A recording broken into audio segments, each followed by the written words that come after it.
An emergency move by the Supreme Court is being spun right now as the end of assault weapon bans across the entire United States. That's the headline. That's the excitement. That's the viral clip. But here's the problem. If you believe that headline without understanding what the court actually did, you could make a decision that costs you your freedom. Before we go any further, let's slow this down. When people hear the words Supreme Court and emergency ruling in the same sentence, their brain jumps to one conclusion. It's over. They decided it. The bans are dead. But that is not how emergency Supreme Court actions usually work. And today, I'm going to walk you through, calmly, clearly, and without hype, what an emergency Supreme Court move actually is, what it can do, what it absolutely cannot do, and what you need to do right now if you live in a state with an assault weapon ban, feature ban, or magazine restriction. Because here's the hard truth, the internet does not pay your legal fees, you do. Why emergency does not mean final. Let's start with something simple. The Supreme Court has two basic modes of action: full merits decisions, emergency, or shadow docket orders. A full merits decision is the kind of ruling that changes the law nationwide. It involves full briefing, months of preparation, oral arguments, a written opinion, legal reasoning, dissents, concurrences, binding precedent. That's the process that produces landmark rulings. Emergency actions are different. An emergency application is usually someone saying, something is happening right now. We need the court to step in immediately and press pause. That's it. A pause. Not a rewrite of the Constitution. Not a nationwide victory. Not the end of every similar law in America. A pause. And that difference matters more than most people realize. What an emergency stay actually is. Let's define a term that keeps confusing people. A stay. A stay is a pause button. That's all. It can pause. Enforcement of a law. A lower court order. A deadline. A procedural step. But it does not automatically mean the court has decided the constitutional question. It often means we're freezing this situation temporarily while the case continues. And here's where chaos starts. Because when the Supreme Court issues a short emergency order, sometimes just a paragraph long, people fill in the blanks with whatever story fits their narrative. One side screams, huge win, bans are dead. The other side screams, judicial disaster. And the truth is often far more boring. It's a temporary procedural move, not the end of the fight. The real structure of a gun ban case. To understand why this is happening, you need to understand how these cases move through the system. A typical assault weapon ban challenge goes like this. A state passes or enforces a ban. Gun owners or advocacy groups file a lawsuit in federal district court. They ask for something called a preliminary injunction. If denied, they appeal. The case moves up to a circuit court of appeals. Eventually, one side asks the Supreme Court to step in. Most of these cases are not at the final stage yet. They are still in the early fight over whether the law should be blocked temporarily. That's important, because asking for a preliminary injunction is not the same as winning the case.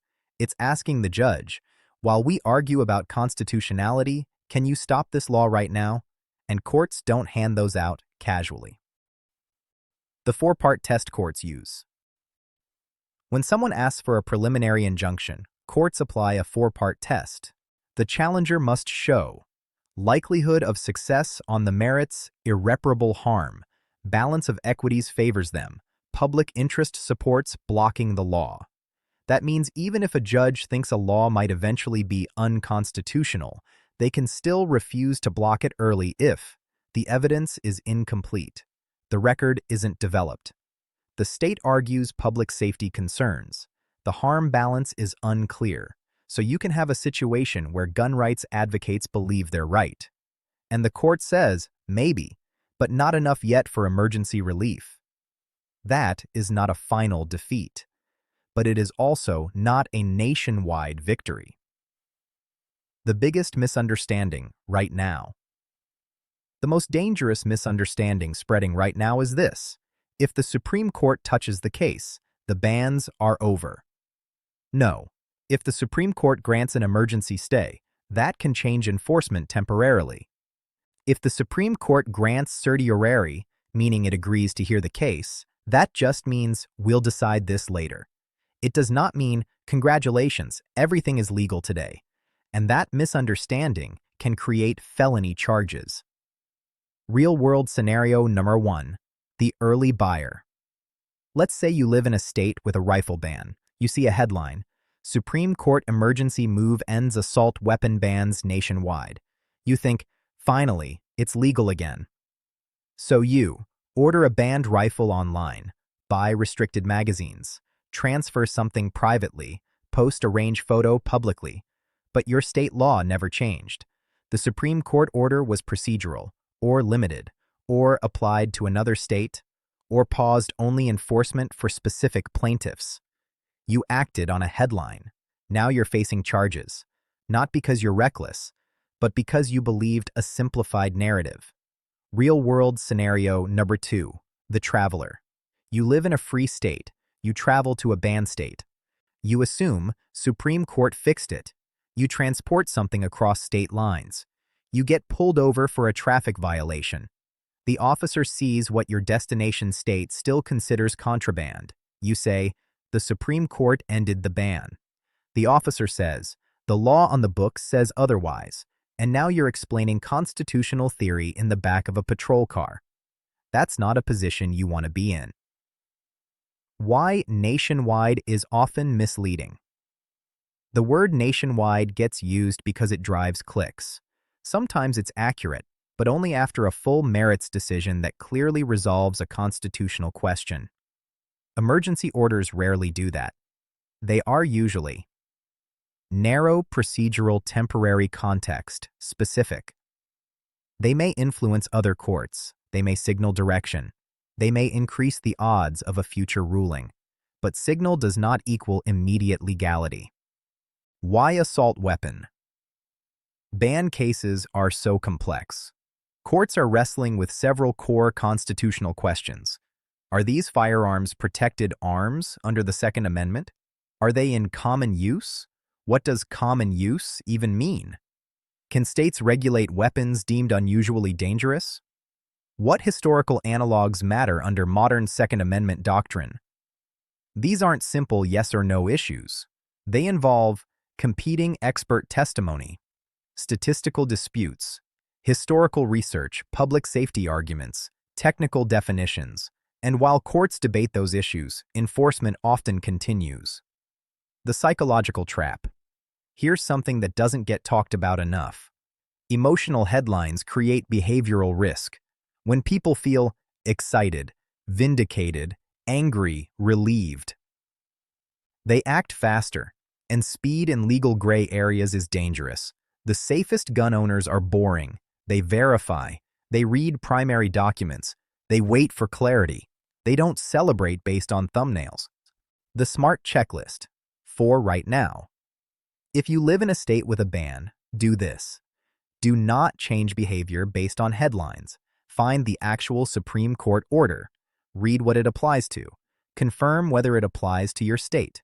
Confirm what part of the law it affects. If unsure, assume enforcement continues.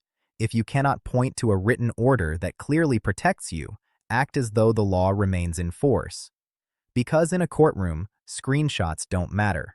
Documents do. The mistake that ruins people. The single worst mistake is treating yourself like a test case. Some people think, I dare them. But if you're wrong, you're not making history. You're paying lawyers. You're risking felony charges. You're risking your job. You're risking your rights. Most viewers aren't activists trying to create litigation. They're normal people who want to stay legal. So act like it. Final thought for Part 1. Emergency Supreme Court actions are battlefield moves. Final Supreme Court opinions are rule changes. A pause is not a victory. A headline is not a court order. And nationwide usually requires far more than a short emergency order. In Part 2, we'll break down what happens if the court actually grants cert. What happens if they issue a full opinion? How states respond even after losses? Why magazine bans and rifle bans are often treated differently? and how to evaluate the next wave of headlines without getting missile.